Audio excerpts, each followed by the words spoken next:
that's when she turned me down.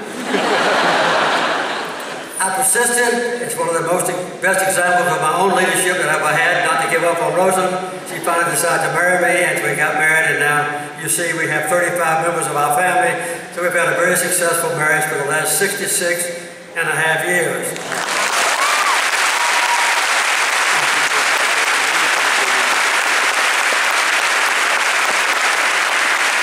I grew up on a farm. I lived about 2.5 miles west of Plains, in a place called Archery. We had 215 people who lived in Archery, and I was the only family who were white. So I grew up, all my neighbors, all my leaders, my inspirations in life were African Americans who at that time were suffering under the blight of racial segregation. So I got to know at first hand how wonderful it was to finally see Georgia and the rest of the country come around to treating all our citizens the same. And I would say that that's what I took to the governorship and the White House with a desire for human rights. I was a peanut farmer and still am, as a matter of fact. After I left the Navy, after I served on 2 battleships and 3 submarines, I came back to Plains. We didn't have any money. We lived on the government housing project. The first total year we were home was 1954. If the old farmers here, they'll remember 1954 was the worst drought we ever had. And our total income for the first year I was home was $280 for the whole year. So we were broke, and we didn't know what we were going to do, but we stuck it out in Plains, and we've been thankful for that ever since. Later I got involved in growing certified seed peanuts, and while I was there, I was on the hospital authority, I was on the county school board, I was a leader of the Boy Scouts, and I was one of the leaders of the agricultural community, the farming community. I later put in a cotton gin, and then a peanut shelling plant, a commercial plant. So all my life and my background has been as a farmer, as a leader in agriculture in Georgia. So this state is in my blood, and my family have been here since before the Revolutionary War, and we're very proud of Georgia, and particularly about our education system in our state. We have been lucky to be elected in public office. I was elected in 1962 to the Georgia Senate. I had the election first stolen from me. 126 people voted alphabetically. A lot of them were dead and in prison, and they couldn't vote, but they still voted against me. So I finally overcame the dead people and was elected to the Senate. And then a little bit later, I ran for Congress, and I was elected congressman. The other candidate withdrew from the race and ran for governor. Then I withdrew and ran for governor, and eventually I was elected governor. And I really enjoyed being the governor of Georgia, the governor of Statesboro, the governor of Bullock County, as well as all the other places in Georgia. After serving as governor for a couple of years, I decided to run for president, and that's where Rosa will take over the county. She'll tell you how we got to the White House. So I want to introduce myself, my cherished partner in life, my wife, to take over the conversation now, and then I'll come back later on. This is Rosa.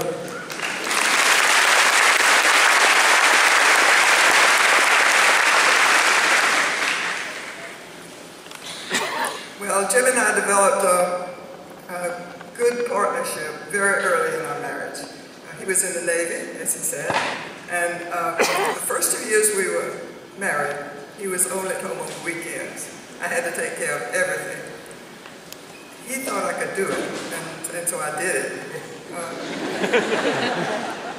But also I developed some independence. And when he'd come home, I could tell him what was going on, and he could tell me what he had been doing. So when he came home from the Navy, it was natural that I would work in our farm supply business along side by side with him.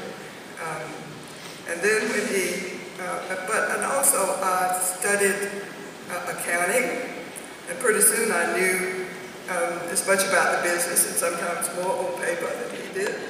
And I could advise him. I could say, we need to stop buying corn because we're losing money on it. We went through peanuts and cotton, a little bit of corn. And he took my advice.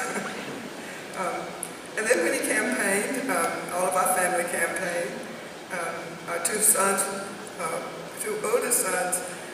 driver's licenses, and so we all went in different directions. But the younger son, Jamie's father, Jeff, was too young for a driver's license, so he went with me. And this was something I had never, ever done. And I remember going with Jeff and we just went from one community to another. We got in the race late, no schedule. And Jeff and I would drive up to a town and sit in the car for a few minutes to get up nerve to get out and ask somebody to vote for Jimmy. And if they said okay, and they didn't always, if they were pleasant, and they were not always very nice, if they were pleasant, we had a good day. But it became old hat after a while. And then when Jimmy ran for president, we had 7 different campaigns going on. Jimmy and me, our 3 sons, they were all married, and their wives would each go in a different direction. Jimmy's mother, Miss Lillian, and her sister, Aunt Sissy. So we had 7 campaigns going all over the country, and we were in every state. And we just slipped up on our opposition. Before the other candidates knew it, we had networks all across the country. And so we got to the White House. And it's a pretty good place, pretty nice place to live. When we first got there, I had to catch my breath and realize that I was really there. It's absolutely beautiful and wonderful, a museum. But we got busy, and pretty soon it became home. 2 of our sons and their wives were there, Amy was there, and we had all been campaigning and been apart for a couple of years, and so it just became home. And every night at the table, you would have the service plate of a former president in front of you when you sat down, and then they would take it away, and we would eat off of Woodrow Wilson's china, which just had a gold border and a presidential seal on it. But you'd get busy and not really thinking anymore that you're in the White House. You'd sit down to dinner one night, and here's Abraham Lincoln's plate, and it just does something to your insides. But in the campaign, we all said the same thing. Jimmy told us that we knew all of the issues, and we would come home every weekend, try to all come home on the weekends, and then Jimmy could tell us we could share what we'd all been doing. And then if we had questions that we didn't know the answers to that we'd gotten during the week, Jimmy could fill us in. So that was another thing we did, all saying the same thing all the time, every week.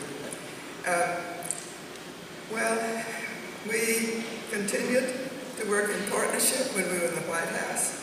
I had my projects, Jimmy encouraged me in my projects, and I kept up with the issues because I've been out telling everybody what he was going to do, and I wanted to know what he was going to do.